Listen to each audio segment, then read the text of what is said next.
فأعوذ بالله من الشيطان الرجيم بسم الله الرحمن الرحيم. Lesson number 143, Surah Al-Isra, ayah number 26. وَآتِ ذَا الْقُرْبَى حَقَّهُ وَالْمِسْكِينَ وَابْنَ السَّبِيلِ وَلَا تُبَذِّرْ تَبْذِيرًا. And give the relative his right, and also the poor and the traveler, and do not spend wastefully. In the previous ayat, we have learnt about the haqq of parents, the right of the parents. And what is that? That they must be shown good behavior from their children. That the children must be dutiful towards them. They must behave well with them, especially when the parents have become old. And that the children must never yell at their parents. They must never raise their voices at their parents, and they should be humble before them. They should not yell at them, and whenever they should speak gently. But after the parents, there are also other people who are related to us. Who are they? Like, for example, one's own siblings, one's own children, or uncles and aunts, or spouse. All of these are who? Relatives. Now these relatives, even they have a right. Because many times we go on to extremes. If a person is very careful about fulfilling the rights of his mother or his father, he will neglect other relatives. If a person is very careful about pleasing his mother, he will not care about pleasing his wife or pleasing his children. But we see that a balance must be maintained, and every person's right must be given to him. Which is why after the parents, dhal qurba are mentioned. That wa'ati, you should give, dhal qurba, the possessor of near relationship. Who is dhal qurba? The relative, the one who is related to you. And if you think about it, all people are related to one another in some way or the other. So what's the rule then of dhal qurba? We learn from a hadith, the Prophet ﷺ said that dhal qurba, it includes ummaka wa abaka, your mother and your father, wa ukhtaka wa akhaka, and your sister and your brother. Summa adanaka, adanaka. Then the closest and the next closest. So you have to see who is closest to you in relationship. The closer they are, the more right they have. The closer they are in their relationship to you, the more right they have on you. Similarly, the closer they live with you. For example, a person lives in his house with perhaps his wife, children, as well as parents. Now it's possible that the uncle and aunt or one sibling lives in another country. Yes, even they have a haqq, but those who are living with you, they have more of a haqq on you. Similarly, we learn from other ahadith, ثُمَّ الْأَقْرَبْ فَالْأَقْرَبْ, that closest, then the next closest. So we see that from the dhal qurba, the most right is of who? Of the immediate family. And the immediate family includes parents, children, spouse, as well as siblings. And then it goes on to the extended family. An extended family includes, like for instance, uncles, aunts, cousins. Similarly, grandparents. So all of this is what? Extended family. And remember that people are related to one another in three ways. First of all, through blood. Secondly, through rada'ah. What does rada'ah mean? Through breastfeeding. And thirdly, through sihr, meaning through marriage. And although dhal qurba, it primarily applies to those relatives who are related to you by blood. However, by extension, it also applies to other people who are related to you through other relationships. Through marriage, or for instance, through rada'ah. So, وَآتِ ذَا الْقُرْبَى حَقَّهُ, give to the relative his right. What is the right of the relative? The one who is close to you, the one who is related to you, what right does he deserve from you? What is your duty towards him? Okay, to be kind to them. But shouldn't you be kind towards everyone? You should be, right? So what special advantage does a person have when they are related to you? Special advantage. That relationships must be established with them. A connection must be established with them. Like for example, if there's a person, if you don't speak to them for a week or two, for perhaps months, it's not a big deal. However, if it's your relative, if it's your mother, if it's your sister, if it's your grandmother, then what is your responsibility?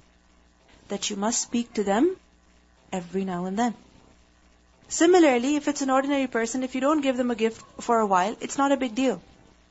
But someone who is related to you, it's an obligation upon you to spend on them. So what's the haqq of the relative? That first of all, sila. That relationships must be maintained. The ties of relationship must be maintained. Similarly, spending on them. Financially spending on them. And especially when they are in need. At the time of need, when they need your help, when they need your financial assistance, it's your duty that you have to help them. Remember, when a person, if he kills another person, and if blood money has to be taken from him, the murderer does not give the blood money only from his pocket. You know that? Who has to pay? Him and his family. So what does it show? That the family is responsible for helping one another financially. Relatives are responsible for helping one another financially. So if your own sister is going through financial hardship, before she goes to the bank, it's your responsibility that you help her. Similarly, if it's your own uncle, your own aunt, who needs some financial assistance, it's your duty that you help them. Even if they have a job, even if they're working, when they are in need, they deserve this haqq from you, that you assist them, that you help them. It's your obligation. They deserve that from you. Similarly, the haqq of the relative is that when they are in a time of happiness or grief, it's your responsibility to share that time with them, to be with them at such occasions. If they're going through some illness, it's your duty to go and help them in their house, to clean their house, to cook for them, to call them and ask them how they're doing. If they gave birth to a child, it's your responsibility to go and see them, to give them a gift if you can afford, to do something or the other to assist them. Because there is a reason as to why Allah subhanahu wa ta'ala kept this relationship between people. Human beings cannot survive on their own. They need one another. They're dependent on one another. And with these relationships that Allah subhanahu wa ta'ala has made, He has brought people closer together. And when we are close together, what does it mean? That we have to assist one another. Many times people complain that, we're living in this country where you have no help. But it's unfortunate that they have their relatives who are living in the same country, perhaps in the same city, perhaps just 40 minutes away or an hour away. But still we see that hardly ever do relatives meet one another. Hardly ever do they speak to one another. Do they come over to one another's house? They treat each other like strangers, like extremely distant relatives.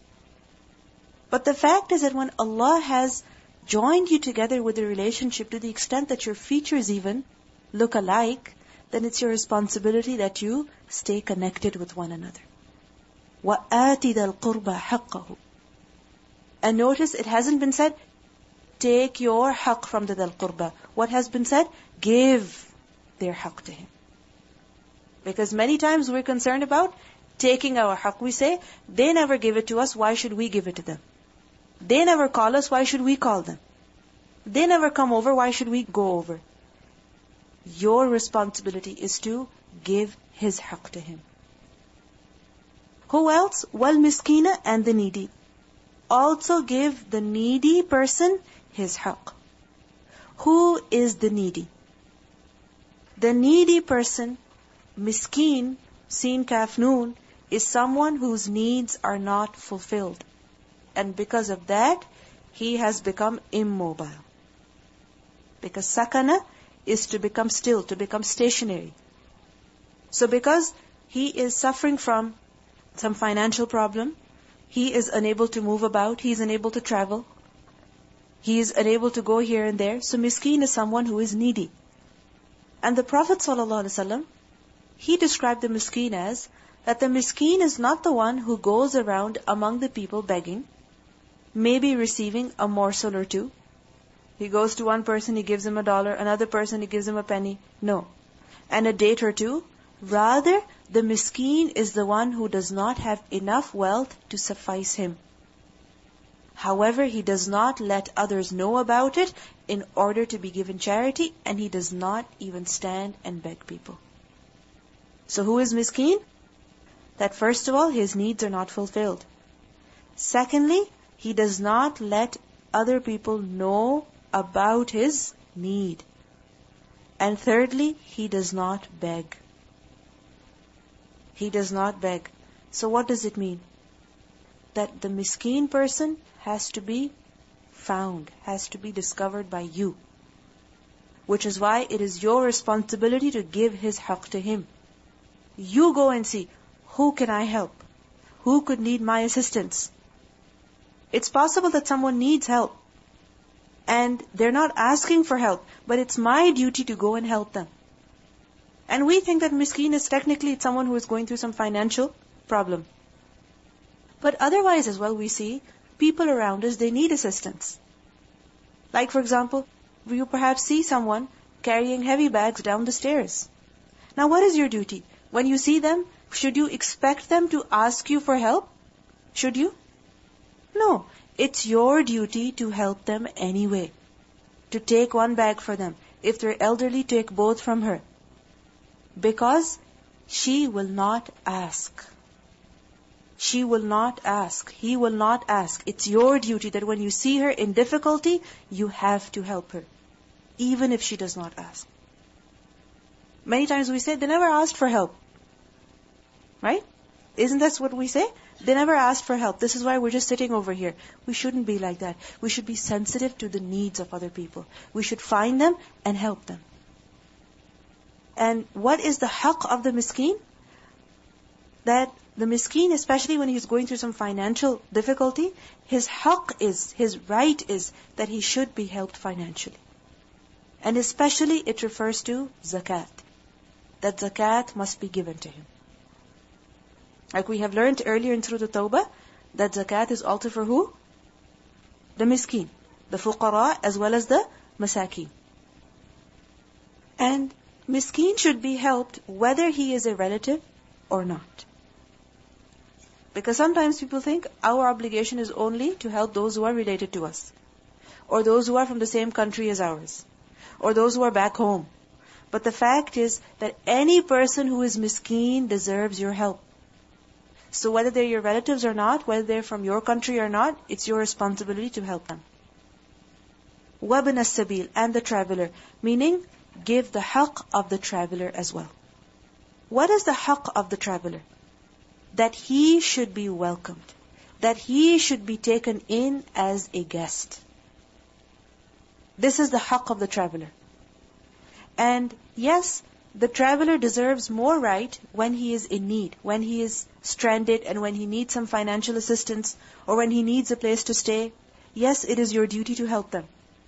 But it's not necessary that a traveler must be poor, must be needy in the financial sense for you to help him. No. A traveler needs your assistance regardless of whether he is poor or not. What kind of assistance do they need?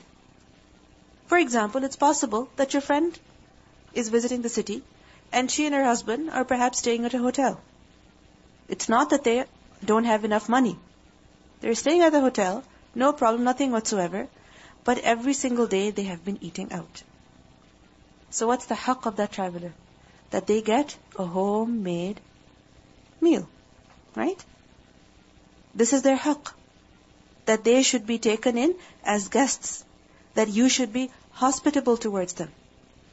وَلَا تُبَذِّرْ, and do not be wasteful. Do not squander. تَبْذِيرًا, wastefully. تُبَذِّر, from the root letters, ba, dal, ra.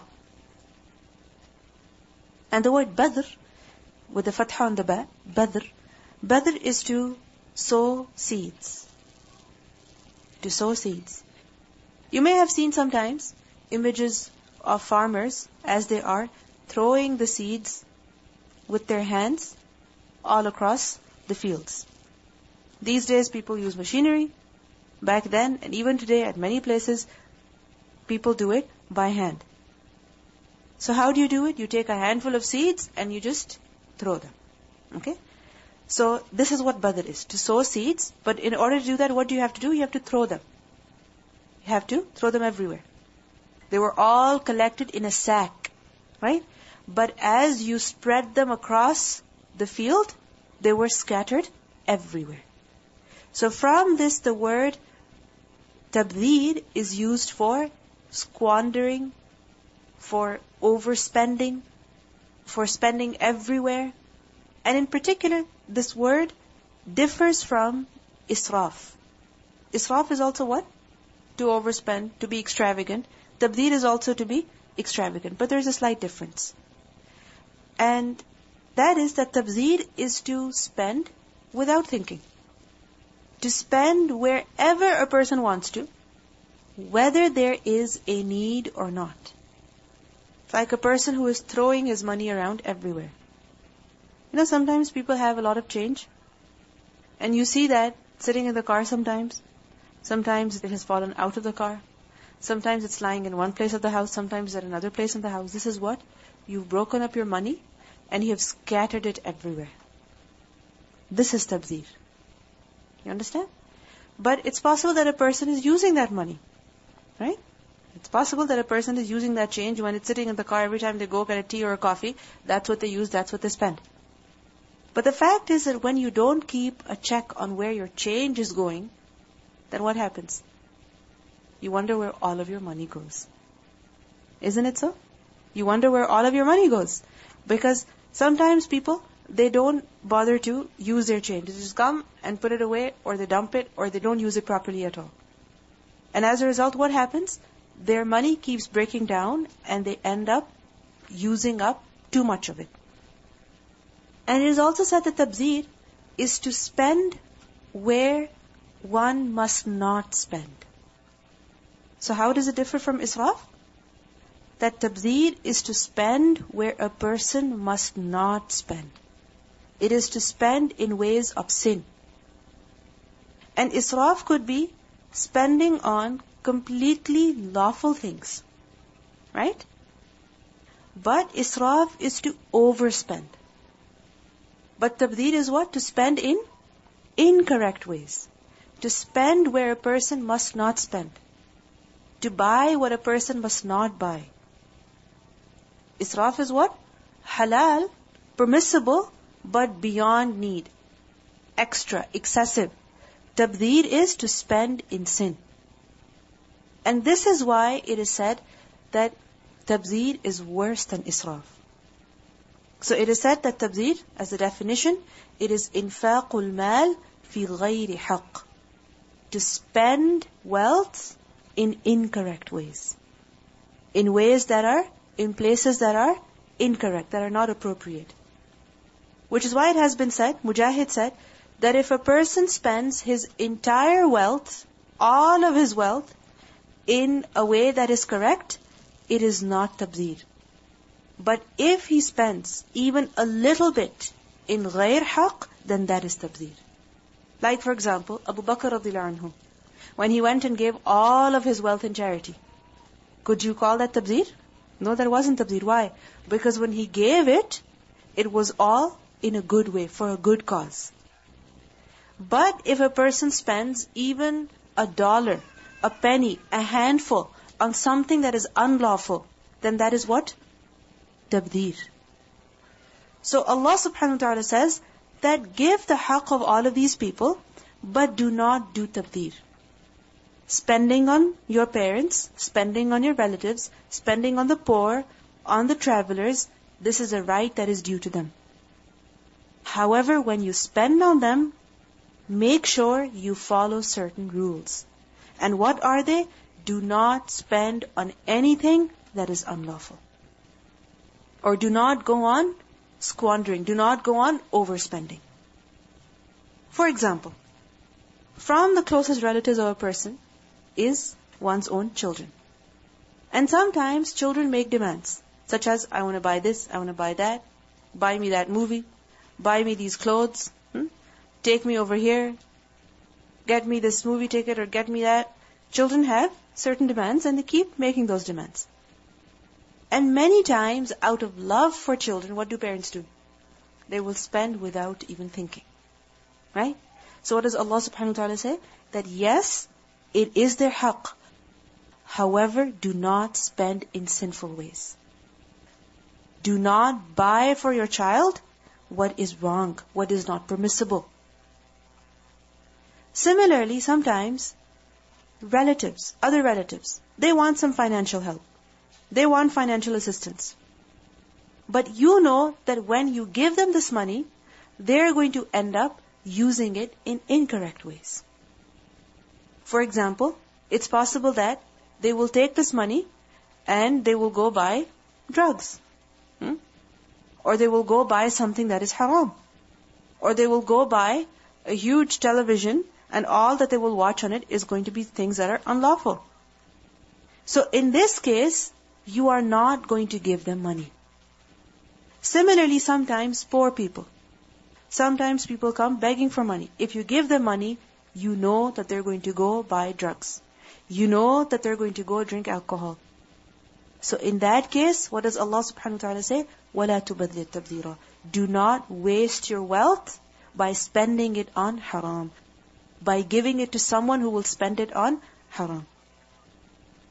However, remember that when you give money to someone and they use it incorrectly, you are not responsible for it. Why? Because they are making that decision. Especially if you didn't give that money to them for that purpose. It's possible that a child comes and says that, can I have this much money? I have to register for such and such course. So the parents, they give that money willingly. And later on they find out that the child never ever enrolled for that course. Instead they spend all of that money on something else. So is it your fault as a parent? It's not your fault. As long as you did not cooperate with them. You did not know they were going to do that. So it's not your fault. Whose fault is it? It's their fault. However, you should be careful that when you know that someone is asking for money for this reason, then do not help them. Do not support them in that way. And if we take the meaning of لا تبذر تبذيرا as just being wasteful, being extravagant, then لا تبذر تبذيرا even when spending on relatives, on the poor, on the needy. Because sometimes what happens? A person continues to spend on his children. Buying one pair of clothes after another pair of clothes, one pair of shoes after another pair of shoes, one thing after the other, and at the end of the month a person realizes, where did all my money go? I don't have any savings. Similarly, buying expensive gifts for relatives. It's good if you can afford it, but if you cannot afford it, then don't waste your money like that. Get something that you can afford. Get something that your pocket allows. Because many times when people are traveling from Western countries back home, they have to take gifts with them. Right? And many times those gifts have to be of a particular standard. They cannot be less than that.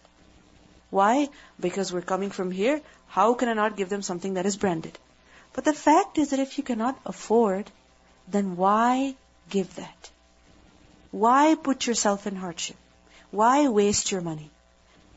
Instead, save that money on what? Perhaps going for Umrah. On spending on their education.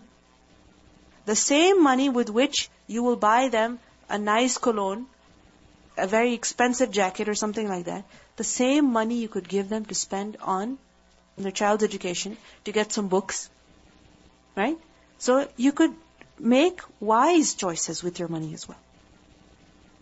So لا تبذر تبذيرا, this is a warning that when you spend, even in charity, be careful. Because إِنَّ الْمُبَذِّرِينَ, indeed the wasteful. Who are they? كانوا, they are, إخوان الشياطين. They are the brothers of the devils. The wasteful people, those who spend their wealth in acts of disobedience, in sinful ways, they are إخوان الشياطين. إخوان is a plural of أخ. And remember, أخوة is of two types. First of all, through nasab, through blood. And secondly, through deen, through practice, through one's way. So, ikhwan over here is of deen, of actions, of ways. That those people who are mubaddireen, they are brothers of shaitan. How? That they do exactly what the shayateen do. What is the mission of shaitan? To lead people astray. To invite them to sin. Right? To cooperate in what? In sin and disobedience. To facilitate sin. And if a person spends on haram, on acts of disobedience, then what is he doing? He is also facilitating sin. He is also cooperating with someone in sin and disobedience. If you help your child watch something haram, then what are you doing? You're doing what shaitan would do.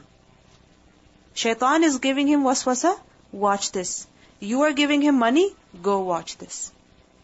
So your action and the action of shaitan is exactly the same. So, إِنَّ الْمُبَذِّرِينَ كَانُوا إِخْوَانَ الشَّيَاطِينَ. Why are they called إِخْوَانَ الشَّيَاطِينَ? Because they are also promoting sin, facilitating sin, cooperating in sin and aggression. وَكَانَ الشَّيْطَانُ. And also they're called إِخْوَانَ الشَّيَاطِينَ because they are following the shaitan. Because a brother follows his brother. So they are on the footsteps of shaitan. وَكَانَ الشَّيْطَانُ. And the shaitan is ever لِرَبِّهِ, to his Lord, كَفُورًا, extremely ungrateful. And when shaitan is so ungrateful, you should not be ungrateful. Who is kafur?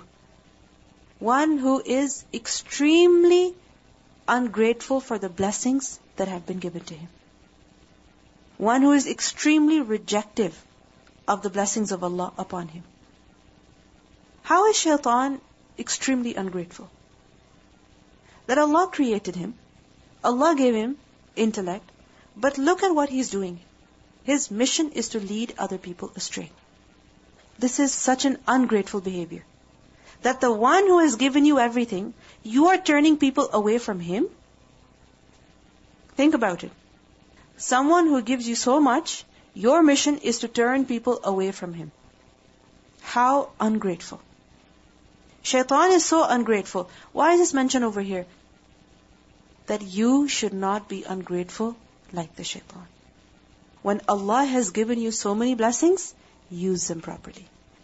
Because if you don't use them properly, that is what? Ingratitude.